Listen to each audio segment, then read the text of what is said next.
Assalamualaikum warahmatullahi wabarakatuh. Alhamdulillah, sholatu ala rasulillah, ma ba'd. Kembali lagi kita akan mengkaji kitab Safinatun Najah. Dan tema pembahasan kali ini adalah jamak takdim.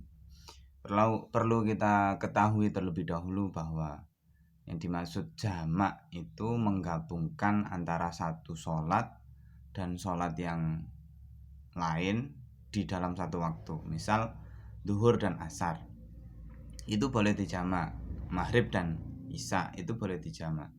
Nah, kalau jamak berarti dilakukan di satu waktu, kayak duhur dan asar dilakukan di duhur saja atau di waktunya sholat asar saja. Kalau dilakukan di awal waktu kayak duhur, maka dinamakan jamak takdim.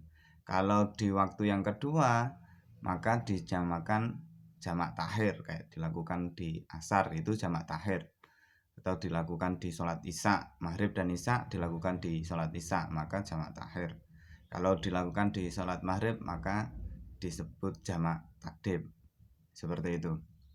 Nah, jamak ini harus melakukan beberapa hal.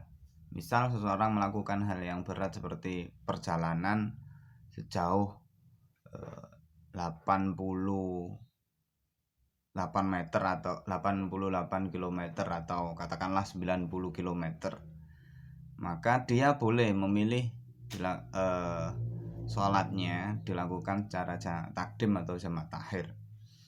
Kalau perjalanannya sejauh sekitar 90 meteran, itu 90 km seperti itu. Atau misal hujan lebat saat kita melakukan jamaah duhur di masjid. Nah, setelah itu hujan lebat, dikhawatirkan ini sampai asar pun belum selesai hujannya. Sampai asar selesai, waktu asar selesai, hujannya pun kemungkinan juga belum selesai. Maka boleh dilakukan jamak takdim ketika hujan lebat. Ini kejadian yang hanya khusus untuk jamak takdim. Kalau perjalanan tadi yang 90 km itu jamak takdim dan jamak takhir saja. Nah, pembahasan kali ini kita terkait jamak takdim, yakni jamak yang dilakukan di awal di sholat pertama. Kayak misal di sholat duhur asar dan duhur dilakukan di sholat duhur secara bersamaan. Langsung saja kita masuk pembahasannya. Bismillahirrahmanirrahim. Faslun utawi fasl suci. Surutu jami takdim utawi pira-pira syarat jamak takdim iku arbaatun ana papat. Al-buda'atu utawi al-buda'atu rupane kawitane bil ula kelawan salat kang pertama. Wa niyatul jam'i lan niat jamak fiha ing dalem ula. Wal mualatu lan nuli-nuli bainahuma ing dalem antarane salat loro. Wa tamamul udri lan langgenge udur. Bismillahirrahmanirrahim. Yang pertama, uda'atu bil ula, memulai sholat dengan sholat yang pertama. Jadi misal duhur dan asar di jamak, maka syaratnya harus duhur dulu. Maghrib dan isya di jamak takdim, maka syaratnya harus maghrib dulu. Itu syarat pertama. Yang kedua, niat jamak di sholat maghrib tadi, atau di sholat duhur tadi, atau di sholat yang pertama.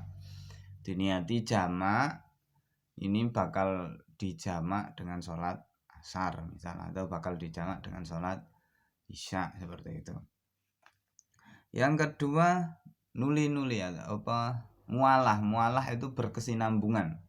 Jadi maghrib dan isya itu jangan sampai terus setelah maghrib sholat ba'datal maghrib dulu, jangan seperti itu. Dan tidak boleh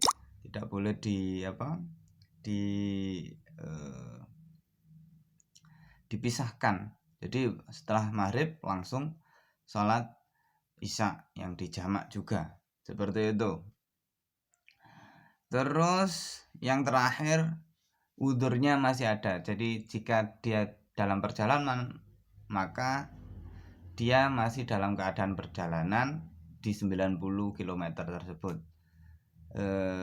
kalau terjadi hujan ya maka hujannya masih ada terus ketika sholat itu berlangsung.